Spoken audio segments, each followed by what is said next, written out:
পুজোতে ঘুরতে বেরিয়ে নাকি শেষমেশ আমি নিজের ফোনটাই ভেঙে ফেললাম।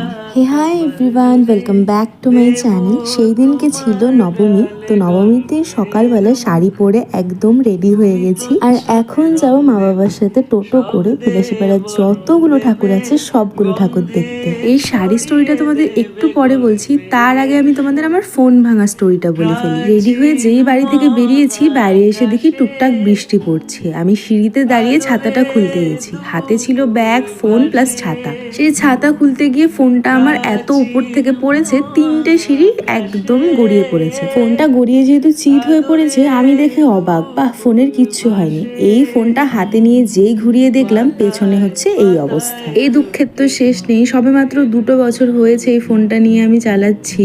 এটা ভাঙলে এর পর আর ফোন আমায় কিনে দেবে কিনা সেটা আমি সত্যিই জানি না। যাই হোক, সেসব দুঃখের কথা নয়, সাইডে রাখা যাক। চলো তোমাদেরকে আগে মায়ের দর্শনগুলো করিয়ে দিই। আমরা যেহেতু আজকে টোটো করে যাচ্ছি, তাই আজ সব দূরের ঠাকুরগুলো দেখবো। প্রথমেই তো চলে গেছিলাম বড়গ্রাম ডিমাতলা। আর এখানে না বেশ 4-5টা পুজো হয়। একবারে গেলে অনেকগুলো ঠাকুর দেখা হয়ে যায়, তাই এক এক করে অনেকগুলো ঠাকুরই আমরা কিন্তু দেখে নিয়েছিলাম। আর সব শেষে চলে এসেছিলাম বড়গ্রাম 21 হাত কালীবাড়ির পুজোটা দেখতে। যেহেতু বেশিরভাগ মণ্ডপেই টোটো থেকে বসেই ঠাকুর দেখতে পাচ্ছিলাম, তাই বারবার করে আর টোটো থেকে নামিনি, কারণ এটা একটু হলেও মুশকিল। বড়গ্রাম থেকে বেরিয়ে আমরা সোজা চলে গেছিলাম করিতলা। এখানে একটা মন্দিরে পুজো হয়, আর এই মন্দিরটাতে প্রত্যেক বছরই আসি। আর তখন কিন্তু ভোগ আরতি হচ্ছিল। করিতলা থেকে আমরা সোজা চলে এসেছিলাম আমাদের এখানে কৃষ্ণনগরে শ্মশানের ঠাকুরটা দেখতে। আর এই ঠাকুরটা আমার সবচেয়ে বেশি সুন্দর লেগেছে, একদম ইউনিক হয়েছে। কালার কন্ট্রাস্ট বলো, ড্রেস আপ বলো, সবকিছু খুব ভালো লেগেছে। চলো এবার আমার শাড়িটা নিয়ে একটু গল্প করা যাক। সবাইকে তোমরা দেখবে অষ্টমীর দিন শাড়ি পরতে, তবে আমি কিন্তু পরেছিলাম নবমীর দিন। আমার কিন্তু নবমীতে শাড়ি পরার কোনো প্ল্যান ছিল না, আর এটা আমার দুর্গাপূজার আউটফিটের মধ্যে একদমই পড়ে না। এসব লাল হলুদ কালার না আমার বাবার ভীষণ পছন্দের। বাবা যখন কিছুদিন আগে এই দিনহাটা যায় জামাই ষষ্ঠীর সময়, তখন বাজার গিয়ে এই শাড়িটা বাবার খুব পছন্দ হয়েছিল। মানে মা, বাবা, ছোট মামি তিনজনে মিলে পছন্দ করে আমার এই শাড়িটা কিনে দিয়েছে। তবে আমার